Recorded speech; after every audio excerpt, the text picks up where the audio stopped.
Petroleum companies के नुकसान की भरपाई कहीं ना कहीं केंद्र आज तो अपने खजाने से कर रही है, पर जैसे ही बंगाल का चुनाव खत्म होगा तो जनता के ऊपर बोझ दोबारा डालने का काम। खाड़ी देशों में बढ़ते जा रहे तनाव के बीच एक और जहां केंद्र की मोदी सरकार अपनी पीठ थपथपा रही है कि देश में पेट्रोल डीजल के दाम नहीं बढ़ने दिए हैं, वहीं हरियाणा के पूर्व डिप्टी सीएम दुष्यंत चौटाला का दावा है कि बंगाल चुनाव के बाद पेट्रोल डीजल के दामों में बेतहाशा बढ़ोतरी होगी और यही सरकार लोगों को राहत देने से पीछे हट जाएगी। दुष्यंत चौटाला उचाना में पत्रकारों से बातचीत कर रहे थे। इसी दौरान उन्होंने बताया कि सरकार तेल कंपनियों को हो रहे नुकसान की भरपाई के लिए अपना खजाना खोल दिया है और पेट्रोल डीजल की एक्साइज ड्यूटी में 10-10 रुपए की कटौती कर दी है, लेकिन बंगाल चुनाव के बाद यही सरकार ये सारा बोझ दोबारा जनता के ऊपर डाल देगी। पहले तो आज देश की जो स्थिति है बड़ी गंभीर है। प्रधानमंत्री ने कल सभी मुख्यमंत्रियों से बैठक कर ये चर्चा करी कि आपातकाल जैसी स्थिति देश में नहीं, और वही दूसरी ओर पर 10 रुपए वैट पेट्रोल पे कम करना, डीजल पे वैट कम करना, ये साफ दिखाता है कि पेट्रोलियम कंपनीज के नुकसान की भरपाई कहीं ना कहीं केंद्र आज तो अपने खजाने से कर रही है,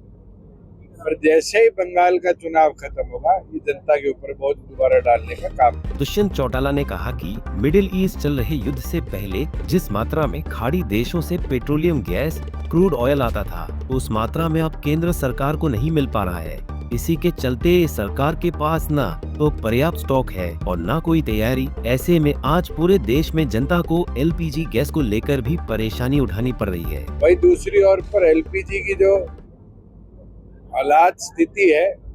आपने खुद देखा कि केंद्र के नोटिफिकेशन से अर्बन में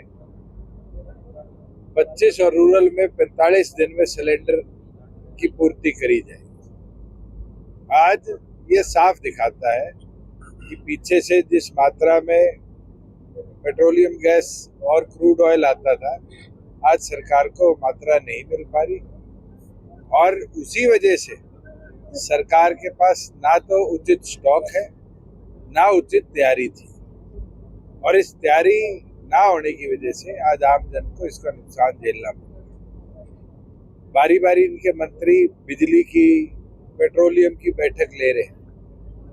हर स्टेट के नुमाइंदों को वहां रख रहे हैं। ये साफ स्थिति है कि इन लोगों की विफल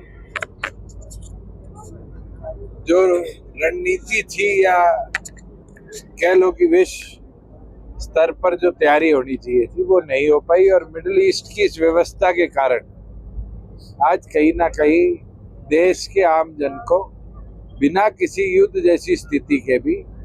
आज मार झेलनी पड़ रही है। आपको बता दें कि मिडिल ईस्ट युद्ध के चलते देश में गहराते जा रहे संकट को लेकर सरकार तमाम तरह की तैयारियां और रणनीति बना रही है। सर्वदलीय मीटिंग के साथ साथ प्रधानमंत्री मोदी ने सभी राज्यों के मुख्यमंत्रियों से भी बातचीत करते हुए पूरी स्थिति को स्पष्ट किया, मगर दुष्यंत चौटाला का साफ तौर पर कहना है कि विश्व स्तर पर सरकार को जो तैयारियां करनी थी वह इनकी विफल रणनीति के चलते नहीं हो पाई, जिसके चलते आज देश में युद्ध की स्थिति न होते हुए भी जनता युद्ध जैसा संकट झेलने को मजबूर है। जींद के उचाना से अमनदीप पिलानिया, पंजाब केसरी टीवी।